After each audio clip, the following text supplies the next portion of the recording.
नमस्ते बच्चों, कैसे हैं आप लोग। हिंदी की कक्षा में आपका स्वागत है। मेरा नाम ममता कश्यप, बेंगलुरु के मल्लेश्वरम में निहित निर्मला रानी प्रौढ़शाला में हिंदी अध्यापिका के तौर पर कार्यरत है। भारत एक त्योहारों का देश है ना बच्चों। यहाँ लगातार जनवरी से लेकर दिसंबर तक त्योहारें ही त्योहारें चलते रहते हैं। यहाँ अनेक प्रकार के धर्म के लोग भी रहते हैं, है ना। ये हिंदू धर्म, इस्लाम, ईसाई, बौद्ध धर्म, जैन धर्म, अनेक आदि। लेकिन विश्व के कोई भी कोने में ये हम लोगों को देखने को नहीं मिलेगा। ये लोग अपने अपने धर्म के अनुसार त्योहारों को मनाते हैं। इन्हें धार्मिक त्योहार कहा जाता है। ये धार्मिक त्योहार अपने जनजीवन में एक विशेष महत्व रखता है। हिंदी वल्लरी तृतीय भाषा हिंदी की 8वीं कक्षा में निहित 15वीं पाठ भारतीय त्योहार पर आज हम लोग प्रकाश डालेंगे। चलिए पाठ के ओर चलते हैं। भारतीय त्योहार। आपके पाठ्य पुस्तक में इस पाठ को रखने का उद्देश्य क्या है, चलिए देखते हैं पाठ का आशय के ओर। इस पाठ के द्वारा भारतीय संस्कृति और आचार विचार से परिचित होते हैं। ಈ ಪಾಠದಲ್ಲಿ ಮಕ್ಕಳ ಭಾರತದ ಸಂಸ್ಕೃತಿ ಹಾಗೂ ಆಚಾರ ವಿಚಾರಗಳ ಬಗ್ಗೆ ನಾವು ತಿಳ್ಕೊಳ್ಳೋಣ। साहित्य में अनेक प्रकार होते हैं, जैसे कहानी, उपन्यास और एकांकी, है ना, गद्य, पद्य और उसमें निबंध भी एक प्रकार है। निबंध गद्य लेखन की एक विधा है। निबंध में सहज, सरल और आडंबरहीन ढंग से व्यक्तित्व की अभिव्यक्ति होती है। किसी एक विषय पर विचारों को क्रमबद्ध कर सुंदर, सुगठित और सुबोध भाषा में लिखी रचना को निबंध कहते हैं। ಯಾವುದಾದರೂ ಒಂದು ವಿಷಯದ ಬಗ್ಗೆ ನಮ್ಮ ವಿಚಾರಗಳನ್ನು ಮುಕ್ತವಾಗಿ ಒಂದು ಹಾಳೆಯ ಮೇಲೆ ವ್ಯಕ್ತಪಡಿಸುವುದೇ ನಿಬಂಧ। ಕನ್ನಡದಲ್ಲಿ ನಾವು ಪ್ರಬಂಧ ಅಂತಲೂ ಹೇಳ್ತೀವಿ अल्वा। जो भारतीय त्योहार पाठ है वो एक निबंध रचना है। शुद्ध उच्चारण के साथ अगर पाठ पढ़ा जाए, पढ़ने में आपको भी अच्छा लगेगा और सुनने वालों को भी अच्छा लगेगा, है ना। चलिए अब हम आदर्श वाचन करते हैं और कोशिश कीजिए कि आप भी ऐसे ही पढ़ेंगे। इसे नई फसल का त्योहार भी माना जाता है। इस अवसर पर खेत हरे भरे दिखाई पड़ते हैं और रबी फसल कटाई के लिए तैयार रहती है। इस कारण गांवों के किसान खुशी और उमंग से भर जाते हैं।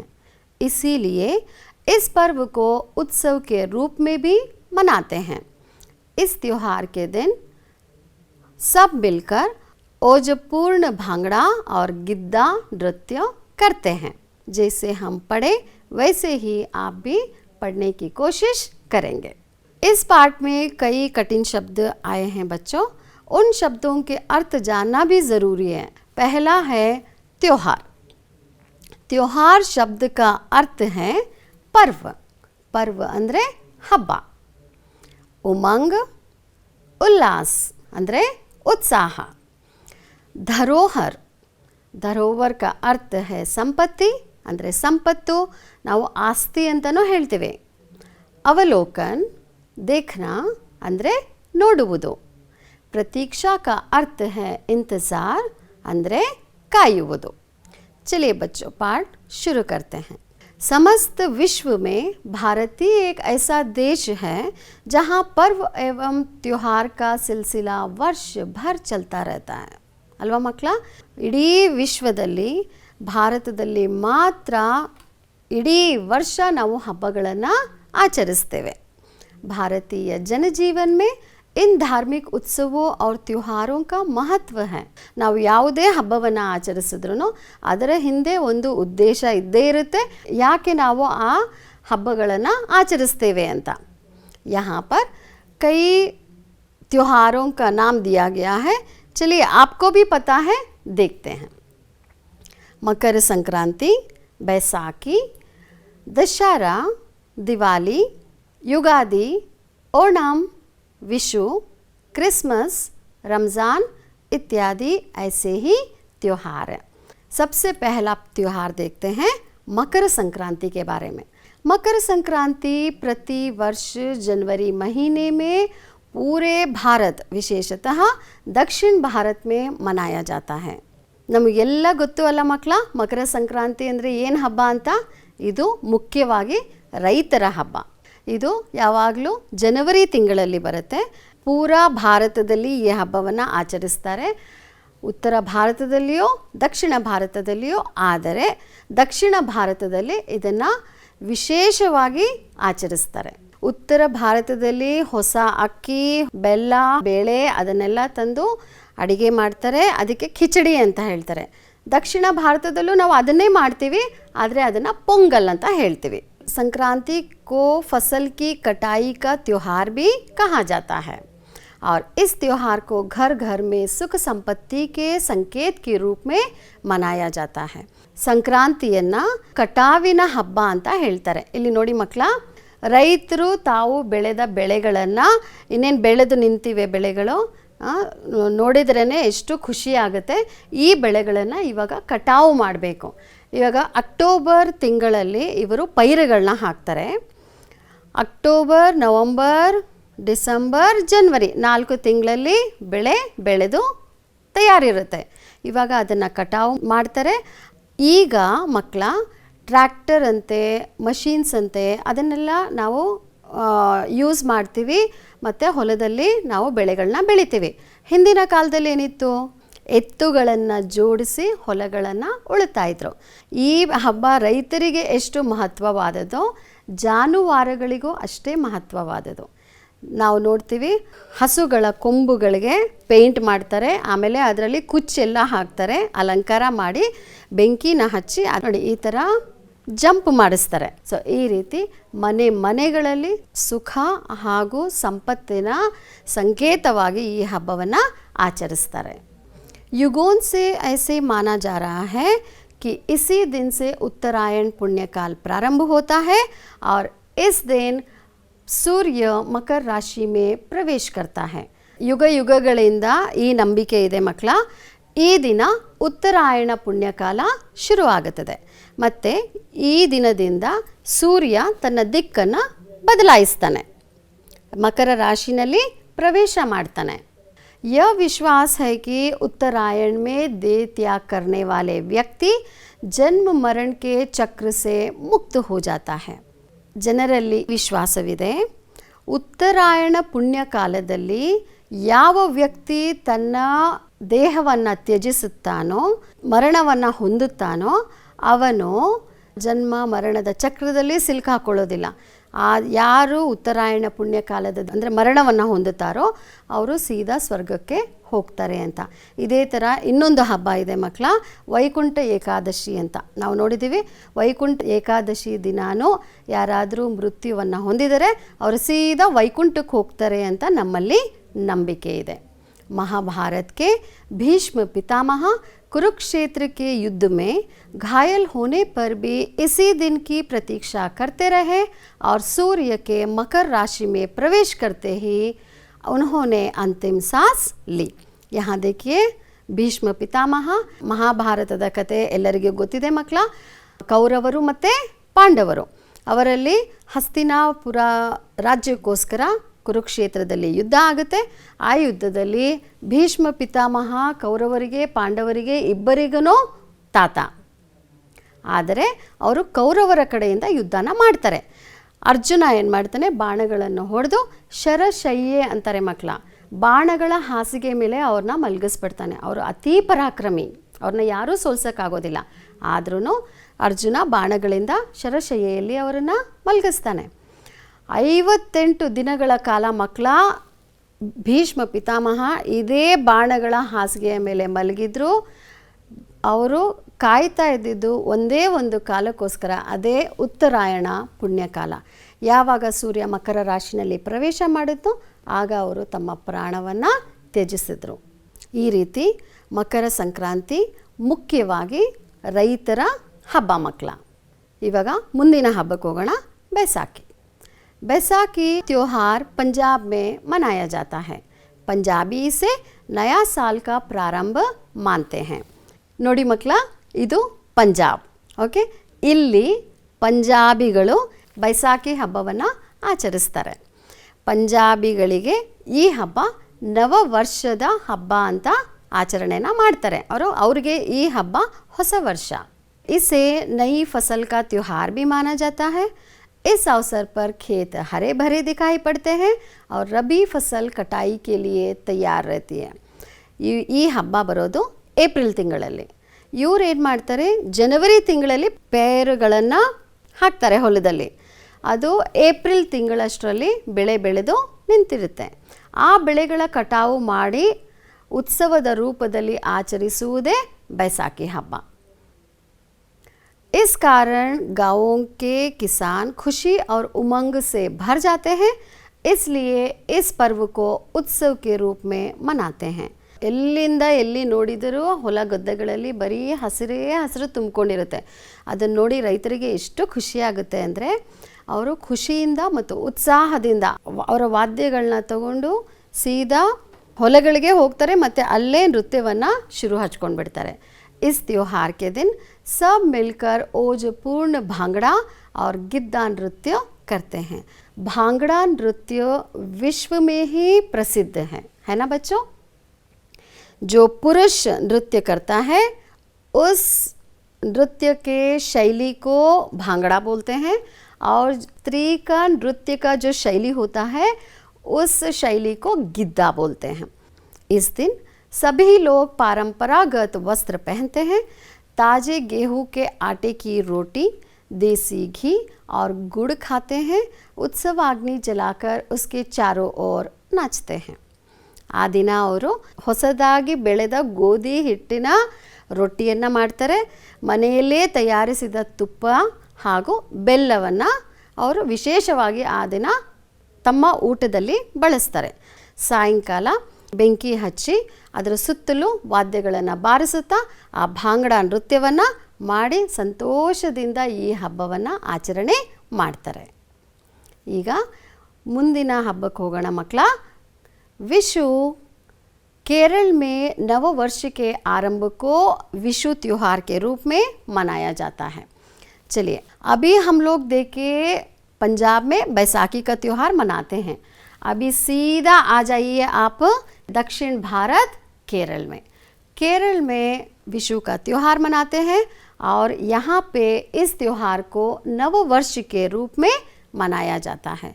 बैसाखी पंजाबियों का नव वर्ष और विशु केरल के लोगों के लिए नववर्ष. विशुकानो अर्थात शुभ दृश्य के अवलोकन की प्रथा इस नववर्ष के उत्सव का महत्वपूर्ण अंग होता है. ವಿಶುಕಾನೋ ಅಂದರೆ ಒಳ್ಳೆಯ ದೃಶ್ಯಗಳನ್ನು ನೋಡೋವಂಥದ್ದು.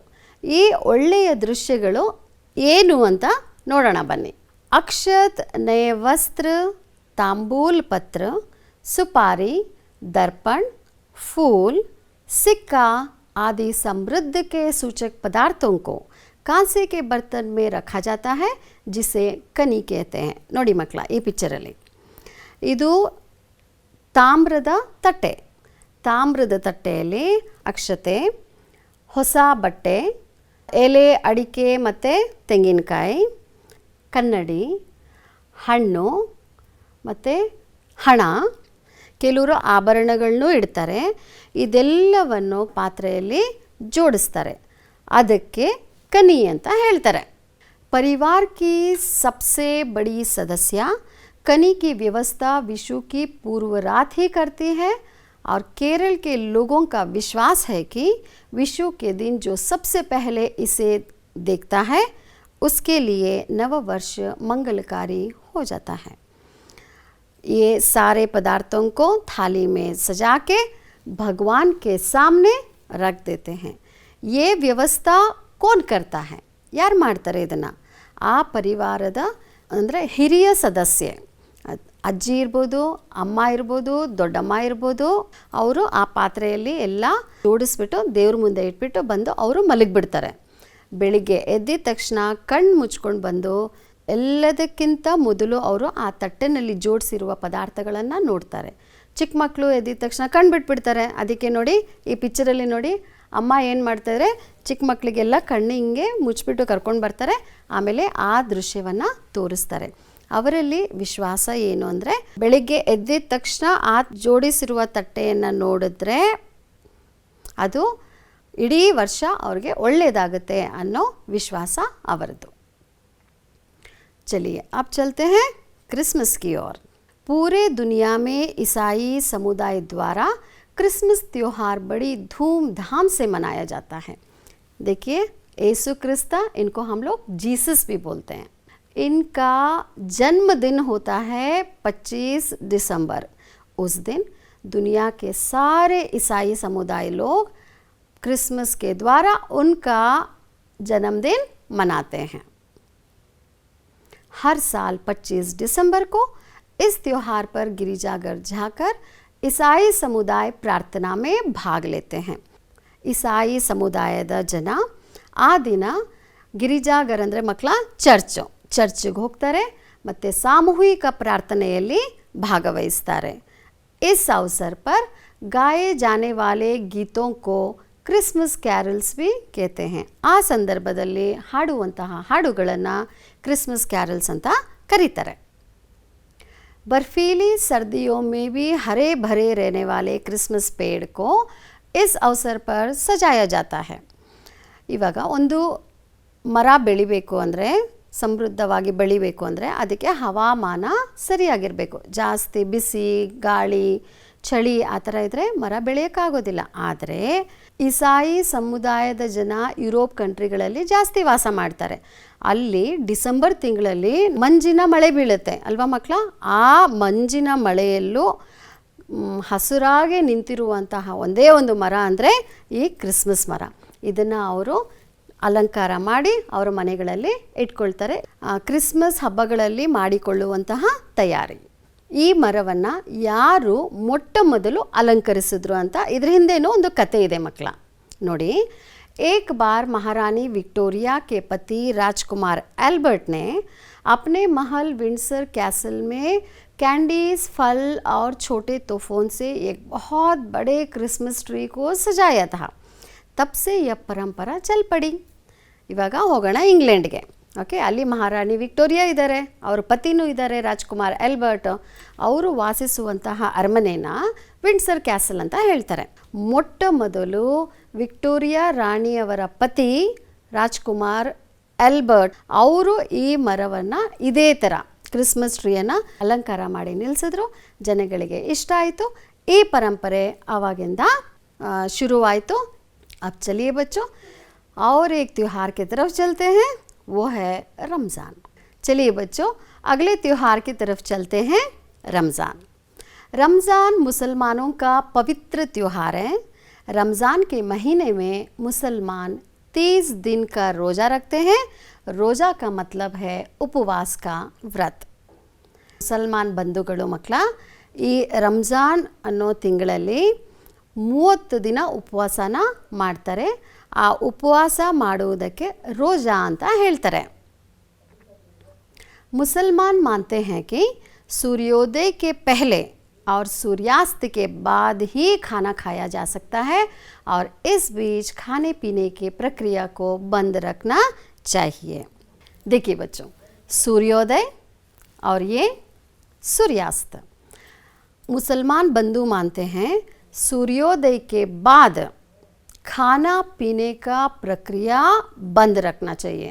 जैसे ही सूर्यास्त हो जाता है वैसे उसके बाद वो लोग का खाने पीने का प्रक्रिया शुरू हो जाता है. ಮಕ್ಕಳ, ಈ ಹಬ್ಬದಲ್ಲಿ 30 ದಿನ ಅವರು ಏನು ಉಪವಾಸ ಮಾಡ್ತಾರೆ, ಸೂರ್ಯ ಹುಟ್ಟಿದ ಮೇಲೆ ಅವರು ಊಟ ಮತ್ತು ತಿಂಡಿಗಳನ್ನು ಮತ್ತು ನೀರು ಕುಡಿಯೋದೇ ಆಗಲಿ ಅವರು ಮಾಡೋದಿಲ್ಲ, ಉಪವಾಸ ಮಾಡ್ತಾರೆ. ಸೂರ್ಯಾಸ್ತ ಆದಮೇಲೆ ಅಂದರೆ ಸೂರ್ಯ ಮುಳುಗಿದ ಮೇಲೆ ಅವರು ಉಪವಾಸವನ್ನು पूर्णಗೊಳಿಸ್ತಾರೆ. इस तरह 30 दिनों तक उपवास करने के बाद रमज़ान त्यौहार को बड़ी धूमधाम से मनाया जाता है।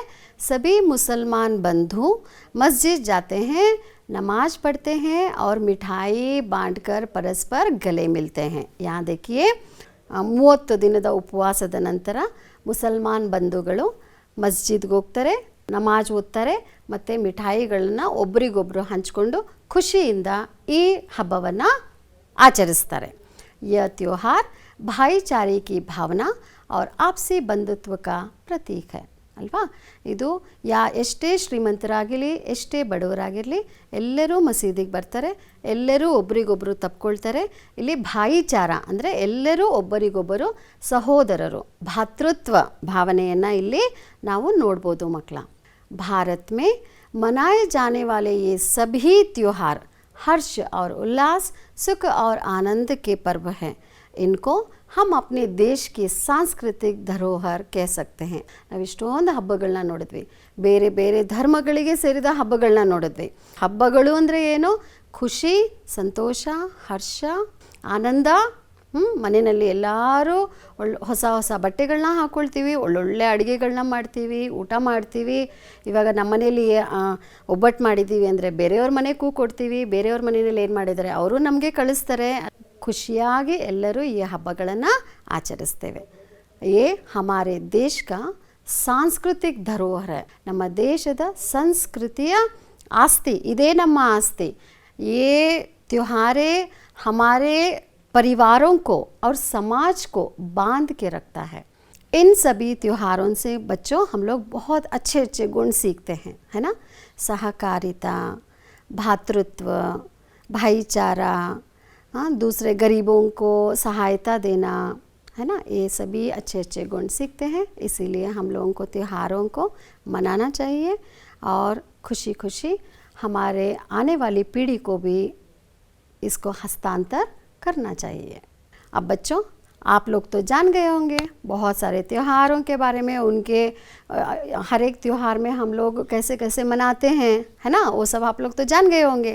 चलिए हम लोग देखते हैं। ये देखिए, ये चित्र को देखकर बताइए कि ये किस त्योहार का प्रतीक है। बताइए। ये है विशु।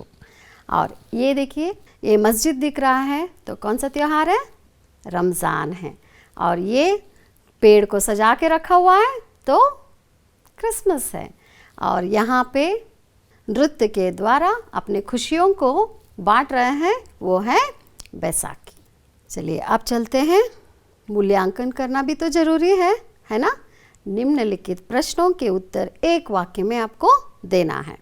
महाभारत में भीष्म पितामह किस दिन की प्रतीक्षा कर रहे थे? बताइए तो, किस दिन की? महाभारत में भीष्म पितामह उत्तरायण पुण्यकाल के दिन की प्रतीक्षा कर रहे थे। दूसरा प्रश्न, बैसाखी त्यौहार कहाँ मनाया जाता है? कहाँ बच्चों? बैसाखी त्यौहार पंजाब में मनाया जाता है। तीसरा प्रश्न, केरल में किस त्यौहार को नववर्ष का सूचक माना जाता है? केरल में विशु त्यौहार को नववर्ष का सूचक माना जाता है। सही। चारवा प्रश्न, रमज़ान के दिन मुसलमान बंधु कहाँ जाते हैं? रमज़ान के दिन मुसलमान बंधु मस्जिद जाते हैं और नमाज पढ़ते हैं। व्याकरण की ओर चलते हैं बच्चों। हिंदी में 2 प्रकार के लिंग होते हैं, एक स्त्रीलिंग और एक पुल्लिंग, है ना। यहाँ पे कुछ पुल्लिंग शब्द दिए गए हैं, आपको स्त्रीलिंग शब्द लिखना है। चलिए पहला देखते हैं। शिक्षक। शिक्षक का स्त्रीलिंग रूप ಶಿಕ್ಷಿಕಾ। ನೋಡಿ ಮಕ್ಕಳ, ಕನ್ನಡದಲ್ಲಿ ಶಿಕ್ಷಕ ಪದದ ಸ್ತ್ರೀಲಿಂಗ ರೂಪ ಒಂದು ಶಿಕ್ಷಕಿ ಅಂತ ಬರುತ್ತೆ। ಆ ಈ ಅನ್ನೋದು ಕೊನೆಯಲ್ಲಿ ಬರುತ್ತೆ, ಆದರೆ ಹಿಂದಿಯಲ್ಲಿ ಆ ಈ ಅನ್ನೋ ಮಾತ್ರ ಮಧ್ಯದಲ್ಲಿ ಬರಬೇಕು। ಶಿಕ್ಷಕ್, ಶಿಕ್ಷಿಕಾ। चलिए, नायक, नायक, नायिका। और सेवक, सेविका। संपादक, संपादिका। बालक, बालिका। ನೋಡಿ ಈ ಮಧ್ಯದಲ್ಲಿ ಬರ್ತಾ ಇದೆ। लेखक, लेखिका, है ना। ये बहुत बहुत इम्पॉर्टेंट है बच्चों, इसको हमेशा ध्यान में रखिए। यहाँ पे बच्चों रिक्त स्थान है, आपको सही शब्द ढूंढकर इसमें लिखना है, ठीक है। पहला प्रश्न है, मकर संक्रांति प्रति वर्ष डैश महीने में मनाया जाता है? कौन सा महीना? जनवरी महीना। और दूसरा प्रश्न है, बैसाखी त्योहार डैश राज्य में मनाया जाता है? कौन सा राज्य में? पंजाब में। रमज़ान डैश का पवित्र त्योहार है? रमज़ान मुसलमानों का पवित्र त्योहार है। पाठ के अंत में गृह कार्य देना भी अनिवार्य है ना? लिख लीजिए। पहला प्रश्न है, भारतीय त्योहार विषय पर निबंध लिखना है। आपके विचार, आप मुक्त होकर आप अपने विचार को प्रकट कर सकते हैं। और दूसरा प्रश्न है, इन पर टिप्पणी कीजिए। कनी, एक छोटा सा पैराग्राफ लिखना है। कनी, रोजा, क्रिसमस कैरल्स और बैसाखी। इन प्रश्नों के उत्तर लिखिए, अपने अध्यापकों को दिखाइए, उनसे शाबाशी ज़रूर लीजिए। पाठ के अंत में बच्चों, हम इस महान भारत देश के भारतवासी हैं। जननी जन्मभूमिश्च स्वर्गादपि गरीयसी, अर्थात माता और मातृभूमि का स्थान स्वर्ग से भी ऊपर है। हम लोग गर्व से कहते हैं कि हम लोग भारतवासी हैं। इसी के साथ हम लोग इस कक्षा को समाप्त करते हैं बच्चों। फिर मिलते हैं अगली कक्षा में। तब तक के लिए धन्यवाद।